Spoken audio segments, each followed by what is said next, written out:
before we could move forward with any of the film ideas that we'd made, we had to see if our potential audiences would like it. So we pitched it to a selection of people, who each gave feedback on the film's plot, maybe what would make it run a bit smoother, um, and what the age certificate they'd give it. The whole process of doing that reminded me that not everyone has the same opinions and tastes of you in terms of film, which, surprisingly, a lot of people didn't want to watch a drama. Um, a lot of people enjoyed horror, comedies, and sci-fi, things like that.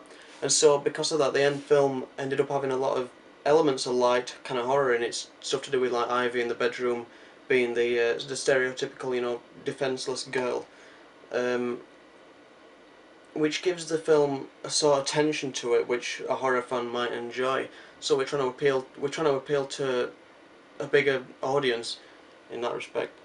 The people that we asked about the certificate as well, strangely, they gave it a 15, which we thought was a bit high because, they gave it that because of the dark and mature themes of the film to do with death and moving on. Um, Although we'd personally give it more of a 12A, but it reminded us, of what people would expect to be in a 15 film. We also importantly asked people what they found most memorable about short films, because the end result, we wanted a memorable short film, and someone said that they enjoyed the endings of short films. So I wanted to give the film a positive ending, wrapping up Ivy's story and Ivy's journey of moving on. Um, Someone else said that they enjoyed the way characters have to adapt to their problems in such a short space of time. Uh, And so when we were filming and editing, we made the kind of confrontational scene between Ivy and her sister. We made it really as climactic as we could with the slow dialogue, the slow paced music. We kind of built it up to that moment where the audience and Ivy kind of realise what's going on, and they kind of click together and then figure out who that monster was that was haunting Ivy.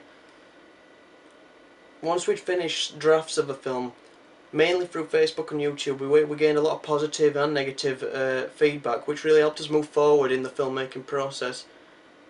We were given a ton of tips, such as making changes to the film to make it run a bit smoother, things to do with continuity and editing to do with music, um, the way that music should fade out and come back in at certain times.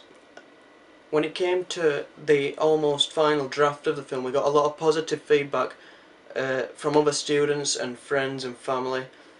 This really helped to show us which theories of genre that our film in particular conformed to. For example, Deborah Knight said that audience satisfaction comes from the displacement of the inevitable, meaning like a twist at the end of a storyline or something, but we really stuck to our story and we gave it a simple, conclusive, and a pretty positive ending, and the audiences liked it, so, and more importantly, they understood it. We couldn't have really moved forward without the feedback that we got from the audiences throughout the entire process. For example, should we have moved forward with the plot of the film?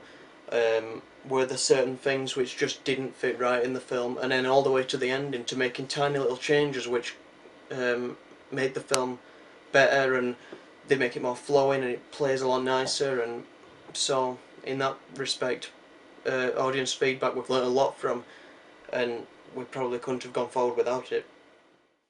On a final note, the actor George Newton watched the film once it was in its finishing stages, and he praised that he really liked the film, and which is nice to say, and he even gave a few suggestions about for future how he could link the characters even more, such as the framed picture of Ivy and her sister.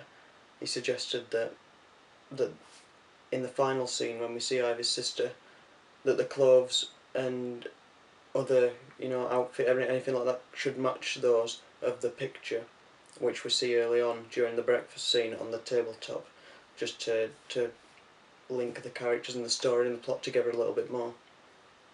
But he did notice, however, how we included the shot of the hand in the foreground against the chair while I was drinking, and then we later see the hand pressed against the door in the final scene. So thanks, George.